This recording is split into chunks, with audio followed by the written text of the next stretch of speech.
I'm a van lifer, bro. Can I just do that? Can I just be super campy about it?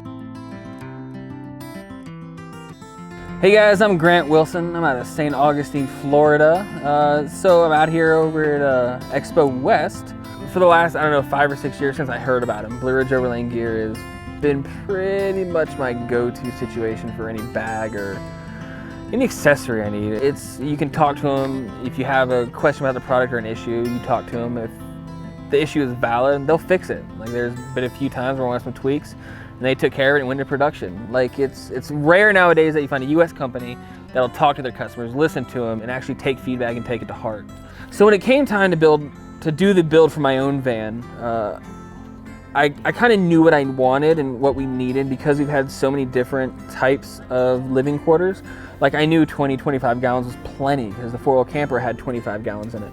I knew kind of what electrical stuff I wanted. I needed a fridge, USB ports, 12 volt, lights, all that kind of stuff. Like, it's the real part where you got to really research into is, well, now you know what you want, how much power is it going to use, how much solar are you going to need, how much battery are you going to need. And it all sounds really daunting, but I'm going to tell you the same thing I tell everybody: put as much solar and as much battery as you can put in your vehicle. If you can't afford a lot of battery, put a ton of solar. Make sure you have a DC-DC charger. Like, there's a lot of little things that until you get to people that live out of these things, you don't really realize that it's important. It's all the behind the scene things, like what wall paneling you use, what countertop you use. Honestly, it doesn't matter because it's not going to impact your day-to-day use of the vehicle. Making sure that you can charge your laptop, or that you have hot water, or that you can wash your hands and where to put it. That's the really important stuff. Layout is very important, don't get me wrong, but the life support systems is what's really important on these things. So with that being figured out, I pretty much figured, well, the 4-wheel camper had about 150 amp hours of battery. It was just enough, so I went ahead and did 200 amp hours, which for this particular build has been fine. I've got 300 watts of solar on the roof. I've got the C-Tech 250DS 20 amp DC-DC charger. The Mercedes has a build port underneath the driver's seat, so I can tap into that for straight 12 volt, engine on, all that kind of stuff. So it makes it easy with the Sprinters because they kind of design it for us. So that basically makes a solid power system, and that was the biggest thing that I was worried about, is being able to charge everything, run the fans, all that kind of stuff. It all takes power, and you got to kind of figure out what you need, what you're going to use, and overthink it. Whatever you think you're going to use twice of it. I can almost guarantee it. And be prepared for that. Past that, it's all down to what you'd like. Like, some people love these flip-up beds and all that, but it comes down to we didn't want to make our bed every day. When we stop driving for 12 hours to get somewhere, I want to be able to just park and get under the covers. You know, turn on the diesel heater, which is probably the coolest thing ever. I've never had a diesel vehicle, so I didn't know about it. But they make these really cool diesel heaters that you just hit a button and it's like a little jet turbine and it starts making heat. Uses like a gallon of fuel in 20 hours or something. I constantly stay at 69 degrees in here, giggity. And it's super comfortable. Like, it makes life great. It was like 32 degrees the first night I got here, and it was miserable, but inside it was fantastic. And it's quality of life is what you're after.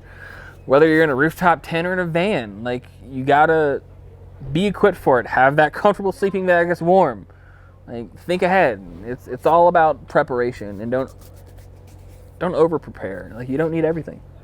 You really don't need everything. First night I camped in this, it was literally just a bed platform and nothing else. Like, you don't have to have a fully built van to go have fun. You can put the seats down in your Mini Cooper and go park by the beach and wake up to an awesome scenery. For me, it's all about the camp spot. I'm not a wheeler, I'm not a rock crawler, I don't really care. I have this and everything else that I've built just to get to awesome camp spots. And really what it comes down to is it doesn't matter if you drive a Subaru or you drive a Sprinter. Like, yeah, it's stupid expensive, not even gonna lie. Like, it's dumb expensive, it's a lot of money, and a lot of guys are like, well, why do you spend that much? You don't really have to. Well, that's not what it's about, guys. Let's go have fun. Let's go to the beach. Like, let's go camping. Who cares? If you got a Mini Cooper with a rooftop tent, or you got an Earth Roamer, like, the fact that you're out there using that rooftop tent, and it sounds super cliche, but it's the truth, get out there and use it. I don't care if you're in a state park, on a piece of pavement. The fact that you're out there with your family or even with yourself, like everybody needs that thing to get away from their day to day. If you want to stalk me, I'm okay with it. I have free candy and ice cream. Just knock on the window. I'll hook you up. On Sprinter forums, guys, I post everything. Like from start to finish of all my builds, you'll be able to find them on Expedition Portal, Overland Bound, now Sprinter Source, and American Adventurist, which is a highly underrated forum. Use American Adventurist more because they're awesome people.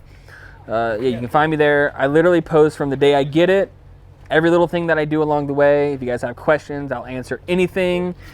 If you're building something, remember I said ask questions. Ask questions. Shoot me a message, shoot me a DM. If you got a question on how I did something, I'd be more than happy to tell you. I've got nothing to hide, and I want you guys to do just as good as I think that I do. So again, thanks for listening, guys, and get out there and explore, have some fun.